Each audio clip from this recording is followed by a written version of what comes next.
All right, and welcome back to episode 16 of the Alec Frengos Show. This is a sports podcast centered around NBA and NFL. And today we're going to be giving our NFC West record predictions. Would you rather, our defensive rookie of the year, offensive rookie of the year, and comeback player of the year selections. And first here, we'll start with our award record predictions. And the first I'm going to start with here is defensive rookie of the year. And I'll start with you here, Carter. For my defensive rookie of the year, I have Tyree Wilson. Okay. Anything behind that? I don't know. I think it's a good defense, and I think he could really shine there. Yeah. Okay. Go ahead, Ryan. I got Joey Porter Jr. I feel like now if a good corner comes into the league and has pretty good numbers, they have a good chance at winning it. Unless, a guy on the defensive line comes out with a bunch of sacks, which I could have Jalen Carter making a case for it too. But I think the Steelers, Mike Tomlin is one of the best defensive coaches in the league, right? And Steelers are a great defense always, so it's like if he can come in and just be above average and off the rip, be a good player, I think he has a good chance at it. Those are two great selections. Obviously not both of the favorites, but I was really looking at Tyree Wilson too, just because I feel like Max Crosby, opposite of him too, is going to help AFC West in division. Besides Rashad Slater, they don't really have excellent tackle play as well. So when he's coming off the edge there, I feel like it should be a little bit easier than most divisions. And then, like Joey Porter Jr. has been going at it with George Pickens all camp. He's a great frame for an NFL corner, and Mike Tomlin should be able to work with him pretty well in Pittsburgh, and I think he can be an impact player right away. With two really good picks there. For me, I got to go Jalen Carter.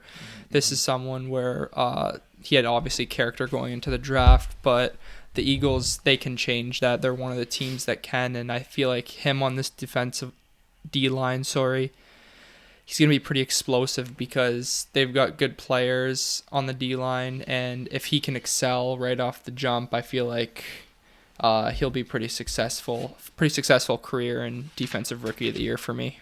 Go ahead. You're going to like this one, Alec. I got Christian Gonzalez. Nice. I think his frame is incredible, just like Sauce, how he won it last year.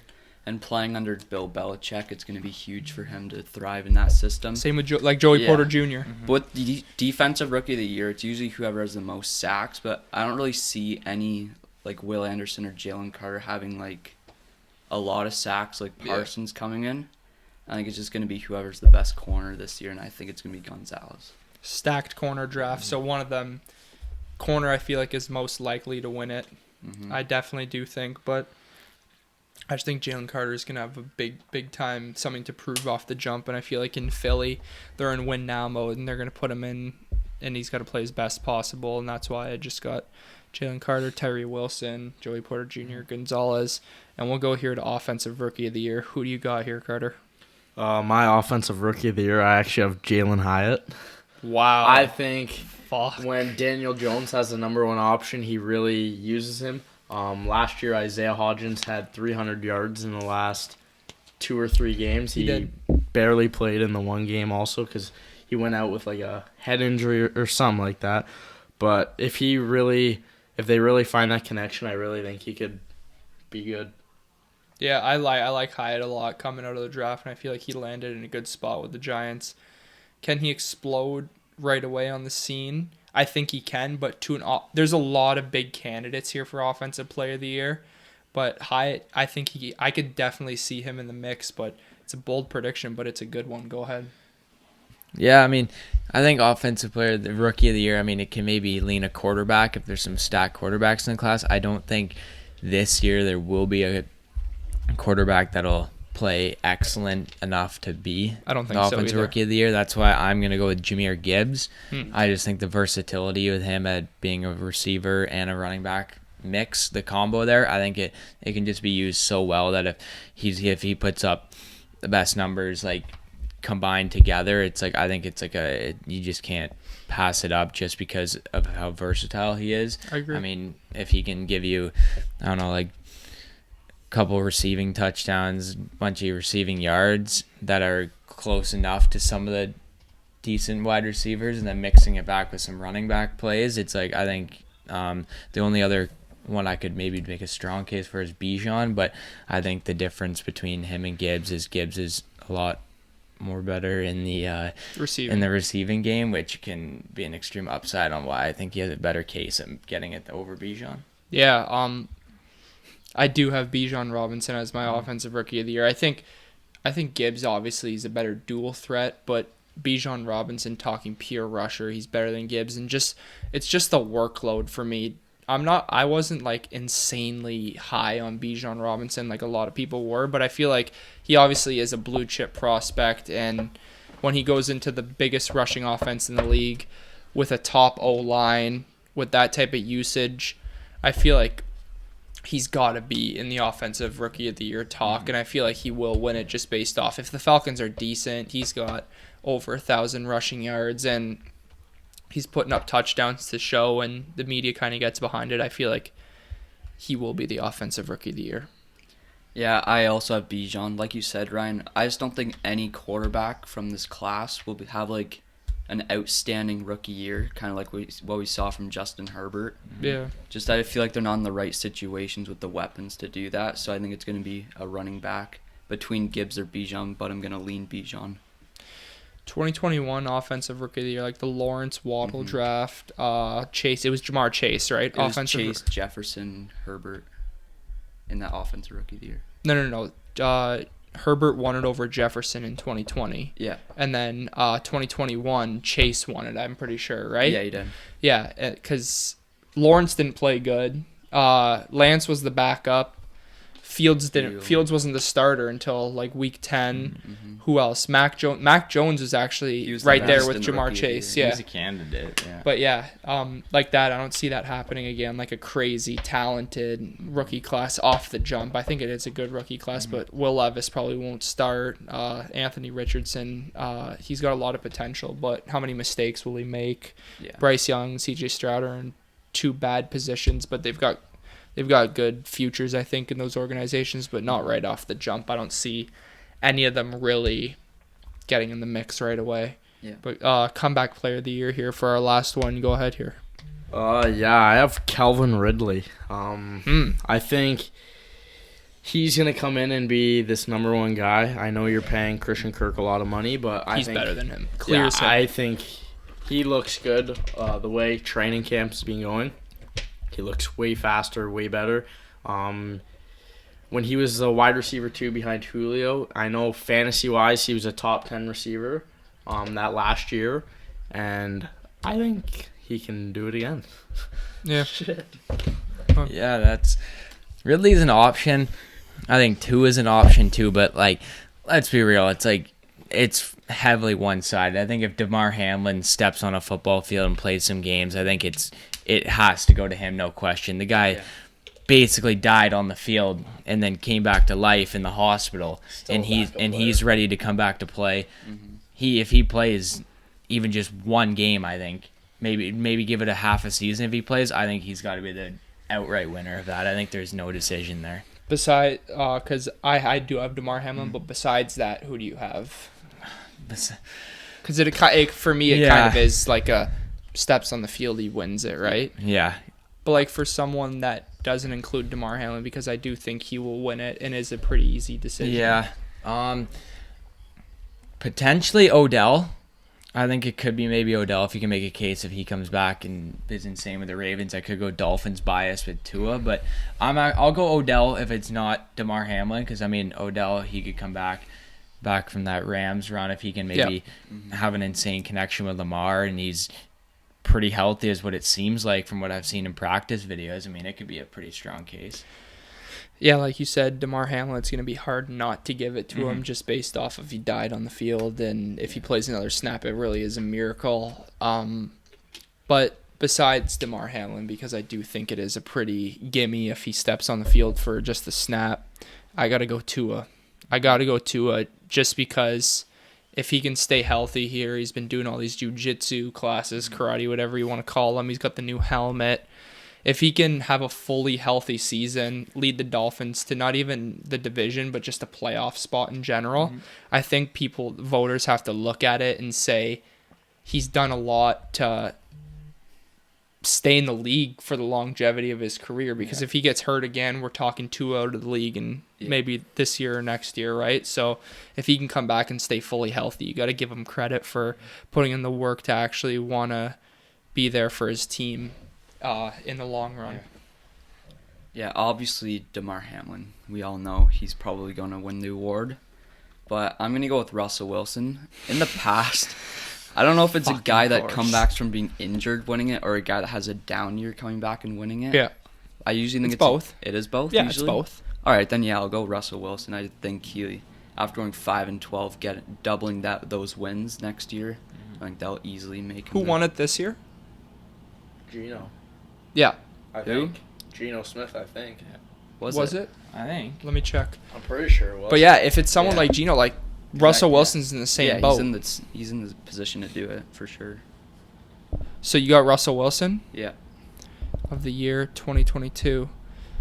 Yeah, it was Geno Smith, comeback player of the year. So yeah, exactly. Like these players, you don't just have to come off a crazy injury. Dark horse definitely too. I want to add in. I know he probably won't get a lot of recognition, but Jamal Adams, he got hurt week 1, which we were all watching against the Broncos, right? Mm-hmm. For the whole year, we haven't heard a peep from him since. Yeah. If he comes back and he's pretty good for a Seahawks team that last year at this time looked bottom 2, And that's now a playoff contender, and you throw him back in the mix at 80%. Yeah. I think he's a candidate too to recognize. That would be a hard-hitting defense, bringing in Devon Witherspoon. That would be a hard-hitting defense. Kobe Bryant, Witherspoon, Tariq Woolen. So just to recap, who do you got for each of your 3 awards? Defensive Rookie of the Year, Tyree Wilson. Offensive Rookie of the Year, Jalen Hyatt. And Comeback Player of the Year, Calvin Ridley. Go ahead. I got Defensive Rookie of the Year as Joey Porter Jr., Offensive Rookie of the Year, Jahmyr Gibbs, Comeback Player of the Year, DeMar Hamlin, but alternative Odell Beckham Jr. Go ahead, Joey. Defensive Rookie of the Year, Christian Gonzalez. Offensive Rookie of the Year, Bijan Robinson. And Comeback Player of the Year, DeMar Hamlin, but alternative Russell Wilson.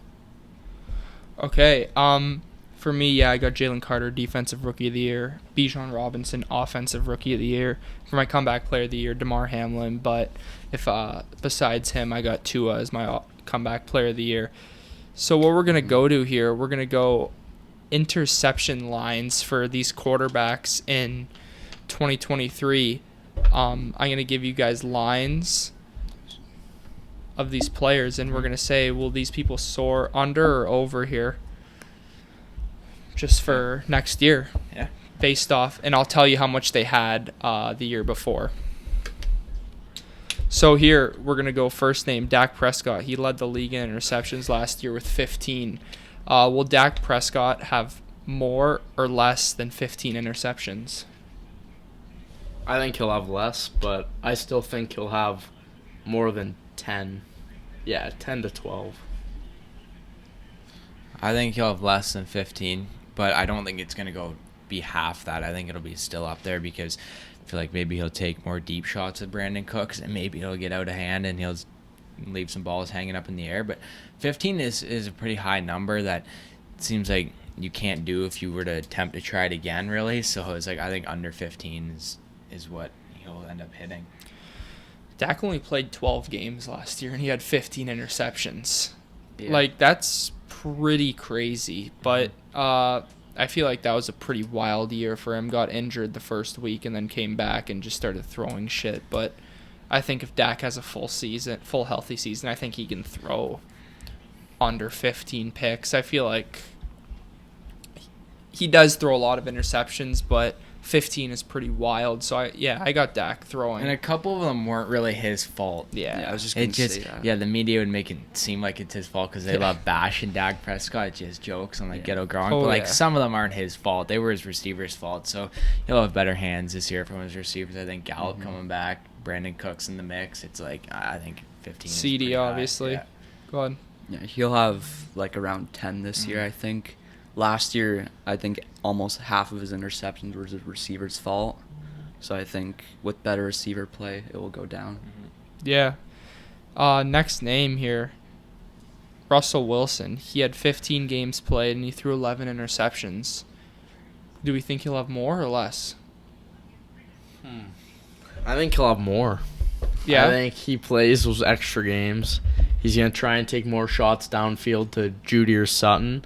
And I think he'll get more interceptions. More? Yeah. What are you thinking? I think less than 11. I'd take the under again here for Russell Wilson. Under 11 interceptions for him. I'm taking less as well. I think the Broncos this year will be a very run-heavy team with less pass attempts than last year. Interesting.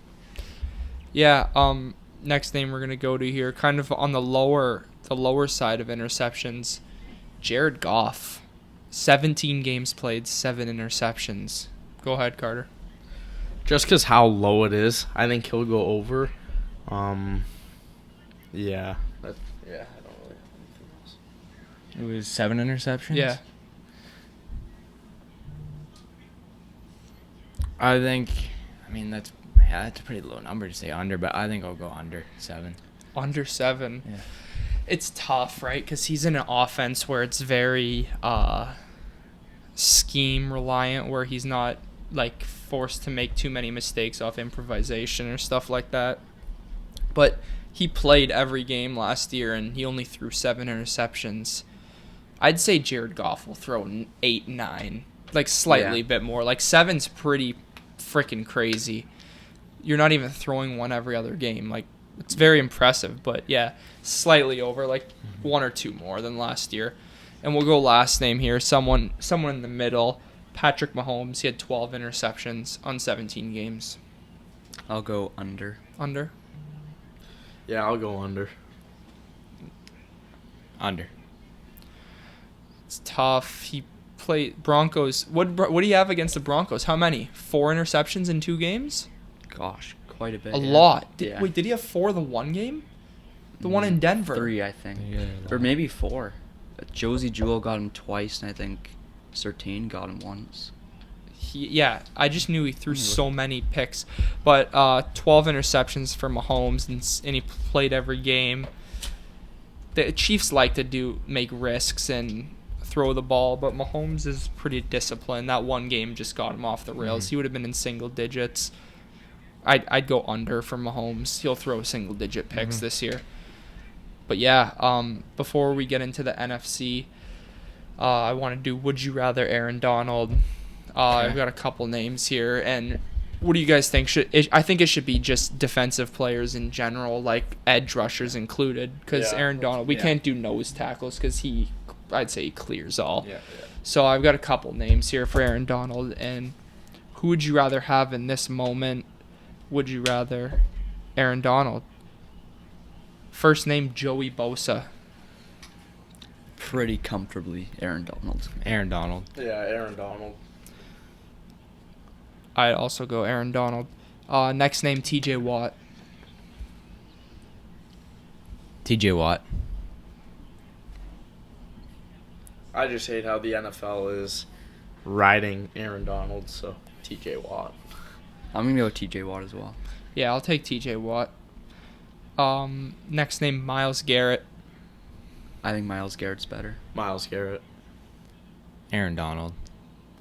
It's tough because I don't know. Aaron Donald didn't play a lot last year, but when he played, he was pretty effective. I can't call him washed, but I think he's declined since they've won the Super Bowl. I'd go Myles Garrett slightly. Next name, Matthew Judon. Aaron Donald. Aaron Donald. Aaron Donald. I like Judon a lot. Gets after the quarterback, but you just got to go. You got to go Aaron Donald. Trying to think of some names. Chris Jones. Yeah? Go ahead. I'd rather Chris Jones. I like Chris Jones, but I go Aaron Donald. Yeah, I'm still going Aaron Donald. I don't know. I kind of agree with you. Like, currently, is Aaron Donald going to play this year and he's going to fall off? Maybe just sits out because I don't say too much, but because is he gonna retire because he's not good or just because he's done playing and he's accomplished a Super Bowl? I'd say the team and just he thinks he's better than the team and He's just done with it. I think it's so tough. I think I'd go Aaron Donald. Last name, another Bosa brother, Nick Bosa. I'm going to go Aaron Donald, even though Nick Bosa won Defensive Player of the Year. I think his sacks were a little inflated last year. Yeah? Yeah. Aaron Donald. Yeah, a healthy Aaron Donald is still one of the best defensive players in the league. So I think it's not a long shot, but I'm going Aaron Donald. Yeah? Yeah. For me, I don't know. It's kind of crazy because Bosa is so dominant and he's holding out for that contract. But yeah, I'd have to go Aaron Donald just be. Well, you took Garrett over Donald, didn't you? Yeah, I think Garrett's Garrett's the best edge rusher in the league. Yeah. Better than Watt? Yeah. If I'm taking Garrett over Donald, I think I got to take Bosa over Donald just because I think Bosa is better than Donald. But last name, I'll throw in a wild card here. Sauce Gardner. Who'd you rather have on your defense? Aaron Donald. Sauce. Aaron Donald. This year, who'd you rather have? Like this coming year, I'm having Aaron Donald on my defense. Yeah? Yes. I think it's closer than people think, but I would lean Aaron Donald slightly. Why would are you clears? Oh yeah. Not clears, but like getting pressure on the quarterback from the interior, which is a luxury to have on your team when a guy in the middle just gets two guys on when the edge rushers are free. It's so important for the team's defensive success. Rams don't have edge rushers, sadly. Yeah, I know. Who else is on their D-line besides Aaron Donald?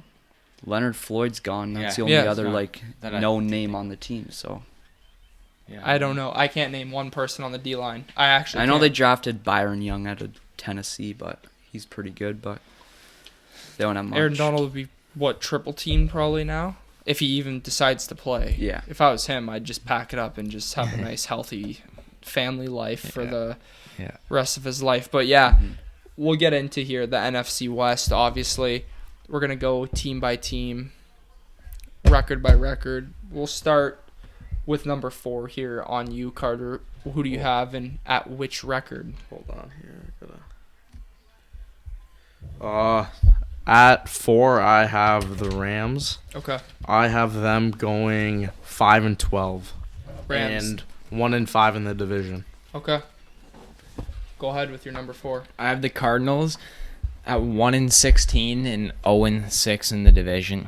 I just think their schedule, if you look at it, there's so many losable games for the situation that they're in. Where Cardinals are cheeks. They are. I mean, there's some teams where you say are cheeks, but really they'll win games. But the Cardinals are really they're really bad. They have Marquise Brown, but who's throwing him the ball? Sorry. Yeah, but they're really bad on offense. Marquise Brown, James Conner are the only two bright spots on that offense. I mean, Rondell Moore is good, but their quarterback play is this whole point of the league, and they give you the wins. And who is it? Colt McCoy, right? Yeah.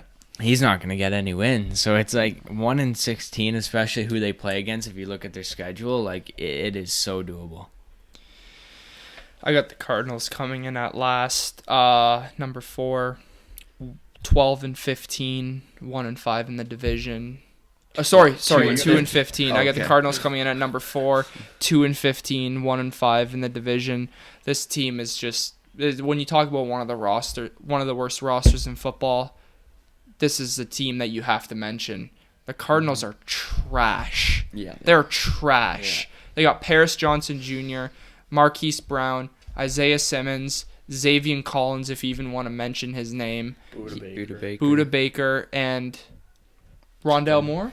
Do they have Byron Murphy or something too? Gone. He's gone. He's on Minnesota. He went from there. Yeah. So this team is, I'd have to look, but bottom 3 roster in the NFL, in my opinion. I don't know how this team's going to win games. I wouldn't even let Kyler come back this year. Just tank, get the number 1 pick, Caleb Williams. If you want to trade Kyler, he might not have any value. Sure, if you want to trade the number 1 pick, which will be at an ultimate price because of Caleb Williams' generational talent, go ahead. But just secure the number 1 pick if I'm the Cardinals. You have there's no point of even trying to win a couple games. Just play all the shit cans. Bless you. Because then they got a huge decision. Because if they want to keep Kyler Murray, then they have the most valuable pick ever. I'm taking. You cannot pass up on Caleb Williams. You can't do it. So then that's why you can trade Kyler Murray if you want, but they just gave him a bag. So it's like if they it's not even gonna look like a bag in a couple years. If they want to keep Kyler, boom, you got the first overall pick to trade for. It's a lot, but if you want to move on from Kyler, you can trade him when he's still got good post ACL. Well, he's also has worked a lot just on his contract, which team won't. Would you trade Kyler? Would you trade for Kyler Murray for a second round pick? Yeah, a team definitely. Yeah. Would you trade him for a late first? I still would. I'd trade him for like Depends a on the mid-first. team. Mid I first. still would. He's still Miami Dolphins miss out on the playoffs slightly. Tua gets hurt. Would you trade your first round pick for Kyler Murray at 17th overall? I would. They wouldn't have the money for it, but would you? I'd just sign a good I backup. wouldn't. Yeah, I don't know if I would. Yeah, but if Tua's not coming back, then you have to. Yeah, if do he's something. said he's retired, then yeah. Okay. Well, if he gets hurt, he's done. But yeah, Cardinals 2-15 for me, last in the division, 1-5. All right, Division for record. me, fourth place Cardinals, 2-15, 1-5 in the division. I think they literally hired Jonathan Gannon to tank games, and I think I'm being generous giving them 2 games with this schedule. Yeah. Number 3, Carter, go ahead. Number 3, I actually have the Arizona Cardinals. I have them going 5-12. Wow. Do you have those? Well, actually, we'll go through. We'll Yeah, go through here. it. We'll go through it later. We'll go Okay, through it okay. later. Who we have those teams winning 5-12? How much? What do you have them in the division? 1-5. 1-5. Okay. Ryan, go ahead with your number 3. I have the Rams. It would be, what would it be, 5 and... I got 12. It would be 5-12. 5-12. But for some reason I have 5-11. But It's fine. I 5 and mean, 12. maybe I'll go 6-11. I think the Rams, the Cup and Stafford, they're both gonna come back semi healthy. If Cup's injury is not too horrendous of what he was, it's kind of a quiet one. But their connection was lethal, right? Best in the league. Yeah, Besides Mahomes. Yeah, I Kelsey, get he has whatever. no other extreme weapons on offense to take some Van Jefferson might have a breakout year. Tutu Atwell I like, and then Tyler Higbee, where it's Is like Tutu Atwell even on the team anymore? Yeah, Yes, he is. yeah. Oh, Like it's the- Brandon Powell. I'm thinking of. Like their offense is pretty good. Their defense is pretty bad, but I think this offense can still pull out games, like most definitely. I mean, they were just a Super Bowl winning team, so it's like they can definitely pull out wins. I think the defense is just going to keep them back in some shootouts. Like if a game goes to a shootout, their defense could. They're not going to come up with that big play, especially if they're just holding Aaron Donald on a double team Hell all no. game. So it's like I think 6-11 or 5-12, whatever it is a comfortable spot. Rams for me, third in the division at 5-12. This team, as we're talking bottom tier rosters, this might be, besides Aaron Donald, the worst defense in the league. Nobody in the secondary, but if Kupp and Stafford, where I have these 5 wins, the majority of them are coming at the start of the year because Kupp and Stafford, expecting them to be healthy. And they could beat a couple teams here if they're scoring 30 points a game, right? They just need, if the defense gives up 40 points a game, though, they're screwed. Yeah. But this team, not too much. Could be, which we were talking about the other day, could be a fire sale if they're shit at the trade deadline. Yeah. Talking Kupp gone, Aaron Donald gone, but they don't got a lot of pieces, but just two huge pieces of the team that could help teams win a Super Bowl could be gone. I think they're both worth first-round picks if someone really wants to go at it with Donald if it's his last year. Yeah. Someone should give up a first. Kupp is worth first and maybe something else. But yeah, if this team just falls apart at the start of the year, have a fire sale. But I got them winning a couple games here before the trade deadline, 5-12 for me. I got the Rams at 4-13. Okay. Yeah, I don't think this defense is going to be very good. Could be last in the league in points given up. And the offense, Stafford, I don't know if he'll return to form. And Cooper Kupp, I think he'll still be good, but I don't know if he'll get back to what he did winning the Triple Crown. One thing, Stenson Bennett will play 3 games as a starter this year. Totally. For sure. He actually looks good in training. Yeah, he camp. does. Seen a couple throws, and I'm like, damn. I think If he wasn't pushing 30, he could have won way higher in the draft. But I feel like being in college for a long time also helped, though, because he obviously won these and he knows what it's like to be around the block, literally. But yeah, here, number 2, Carter. Number 2, I have Seattle at 9-8. Okay. And I have them going 4-2 in the division. Yeah. Giants are up.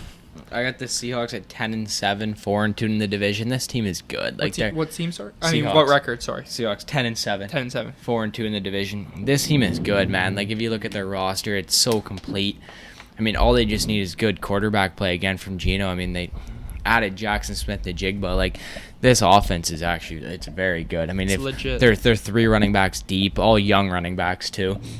Yeah. I mean, that's if Kenny McIntosh is over DJ Dallas, but regardless, like they're deep in the running back position. Their wide receivers are deep as well. Like they can maybe even squeak out more than 10 wins, but I just give them 10 as a number where it's like that's going to be enough to make the playoffs. Yeah. I think That's in fair. the West there. So it's like this team really can be the real deal. Like it's almost like a team that can go on a long run in the playoffs, squeak out some wins. Because I mean, Seattle's always they got the energy. It's a good place to play. I mean, this team when it's a good team, like fun. they can be a good Yeah. team. It's always fun when they're good. So I think it's a good spot. You basically took the words right out of my mouth. I got the Seahawks coming in at 9-8 at number 2. And for me, it's all based on Geno Smith, how far he wants to take them. If he wants to play like last year, we could be talking about this team as a dark horse in the NFC Championship game. But when you're talking about the Seattle Seahawks, and when you talk about non-quarterback rosters, you got to put the Seahawks in the top 5 for me. This roster is absolutely stacked. Yeah. It is. At corner, you have Tariq Woolen, Devon Witherspoon, Kobe Bryant. He isn't a scrub. On the D-line, you have Jamal Adams coming back, Quandre Diggs. The D-line, I forget the guy's name. Draymond Jones. No, he's on Cleveland. Is he, Joy? No, he's on. He's on Seattle stuff. And then Who's they the guy they they drafted drafted a guy, out of yeah. Jaron Hall? Yeah, I'm- that's Jaron familiar. Reed. I think so. They drafted Derek someone Hall or something. with, That yeah, name's with their familiar. second or third round pick in the Oh, first Derek round. Hall. Derek Hall. Yeah, I like him. Yeah. So he was drafted. So that's the defense for you. And then you go over to the offense. Geno Smith, we know him. Kenneth Walker the third. Zach Charbonnet, who is good at UCLA. Kenny McIntosh, which you said is a third string running back. He can be a backup on a lot of teams, I think. You have the wide receiver room if you want to talk about the best in the NFL. Yeah. DK Metcalf, Tyler Lockett still got it, and the best receiver in the draft, in my opinion, Jackson Smith and Njigba. So, and the O-line's good. It used to be trash a couple of years ago, but I think it's improved. This team is just lethal, and if Geno Smith, like I have here, Geno Smith being the same as last year, not a superstar quarterback, but competent enough to win them some games, and he'll lose them some games. But Seahawks, yeah, I got them making the playoffs at 9-8, and yeah, Seahawks number 2 in the division for me. I have the Seahawks 10-7, 4-2 in the division, like Ryan. I think this team will kind of continue their success with a good roster. But like you said, it's all on Geno this year. If he can repeat what he did last year, they have the talent to go to the playoffs easily. And maybe win a road playoff game in the playoffs. Number 1 here, Carter. Number 1, I think it's pretty obvious. Absolutely. San Fran. I have them 14-3 and 6-0 in the division. Go ahead. I got San Fran at 12-5, 6-0 in the division. What record do you have, Carter? 14-3. It's similar. I think San Fran, I think they might drop some games that maybe they probably shouldn't have, but then they also might drop some games to Seattle, right, this year. I think San Fran is still obviously a top seed in the West, top 3 for sure, but I just think maybe they got a little bit of lucky with Brock Purdy a little bit there, but I think they might come back with a lot more energy after how they went out. They went out pretty sad last year, just quarterback injury, and it kind of bummed up their game against the Eagles. But really, San Fran, I don't know, they still got a decision to make at quarterback. That's one to hear. Nick Bosa, if he's ready to play or not.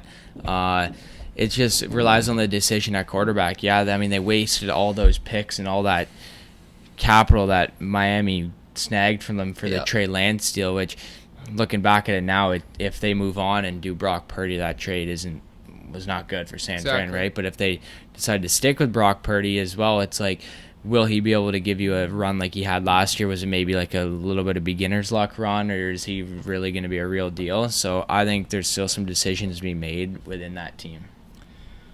For me, coming in at number 1, San Francisco 49ers, 12-5. This team, what's crazy to me is that nobody knows who their starting quarterback is, the most important position, and everyone has them number 1 in the division. Mm-hmm. No-brainer. It is a no-brainer to me. This roster is just so good. The coaching is so good, and that's the reason why it doesn't matter who the quarterback is.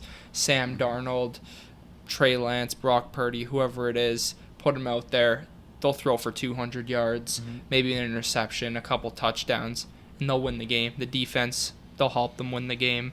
George Kittle, Deebo Samuel, Christian McCaffrey, Brandon Ayuk, Elijah Mitchell, the list goes on. Trent Williams, probably the best offensive player on the team. And it's crazy because we're naming all Pro Bowlers. Yeah. Team's stacked, great coaching, doesn't matter who the quarterback is. 49ers number 1 in the division. Number 1, 49ers 13-4, 5-1 in the division. Like you guys said, they have the best roster in the league, in my opinion. Whoever plays quarterback for that team, they're going to succeed no matter what. The scary part about this team, I think, is the defense, or the secondary, sorry. Yeah. I think they could struggle a little bit, but with that pass rush and getting to the quarterback, I don't think it'll be too much of a weakness for them. One thing about the 49ers, too, they lost D'Amico Ryans, right, to Houston this offseason. They brought in Steve Wilkes, which I thought was actually one of the best hires of the offseason because Steve Wilkes, when he was in Carolina, before he got promoted to the head coach in the DC, he was primarily a DB's coach, and I knew you were going to touch on that because it is pretty thin besides Hufanga and a couple other pieces at corner. I know they drafted a couple guys, but I feel like if he's able to coach them up, I think it will be just where it left off. And yeah, for all of us, 49ers number 1 comfortably in the division. For me, when I look at the playoff outlook, I think I have the Seahawks in the playoffs, and I do also obviously have the 49ers. I got the 49ers at the number 2 seed. I got the Seahawks actually the last playoff seed, number 7 at 9-8. So yeah, so far what we've gone over, Seahawks I have at number 7, 9-8. Lions 6, 9-8. They have a better conference record though. Saints are 10-7. Vikings 10-7. Then 49ers 12-5 at number 2 for me. So we've yet to do the last NFC division, which will be Sunday, NFC East, and that leaves 2 spots for that. But before we end off here, last question, obviously. Week 1, if you're Kyle Shanahan, who goes out on the field for you at quarterback? Go ahead. I think you got to go Trey Lance. I think he has more talent than Brock Purdy. I think Brock Purdy looked good because, it's such a great team, but I just think Trey Lance is honestly better in every category. Yeah, I mean, if you look at the league now, having a running quarterback seems like it's a little bit of a boost now because especially with a good play caller, Kyle Shanahan, you can make so much more out of it. But I think Brock Purdy got you enough wins. I think he's a guy who's very coachable. I think it's a better Jimmy Garoppolo he can turn into a better Jimmy Garoppolo, just a pocket presence guy who's willing to just do what the coach tells you, and he's not going to go over the top and all these risky plays like all these better quarterbacks would. He'll be a win quarterback. You can definitely win with him. And I mean, he got to the playoffs. I feel like if he didn't get hurt, they might have had a chance against the Eagles, really. But I think you just got to go with a reliable guy. I mean, when he came in, it's not like he did show flaws, but he was a undrafted, or not undrafted, but basically undrafted rookie coming right into a tough situation. I mean, your quarterback goes down.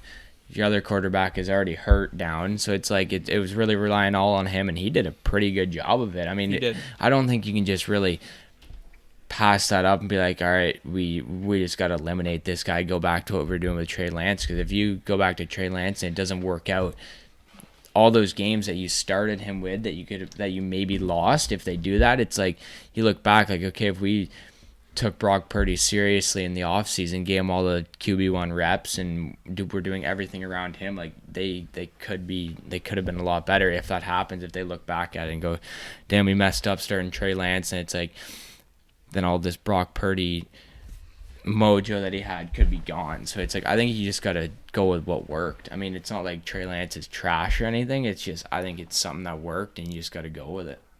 Yeah. And are we good?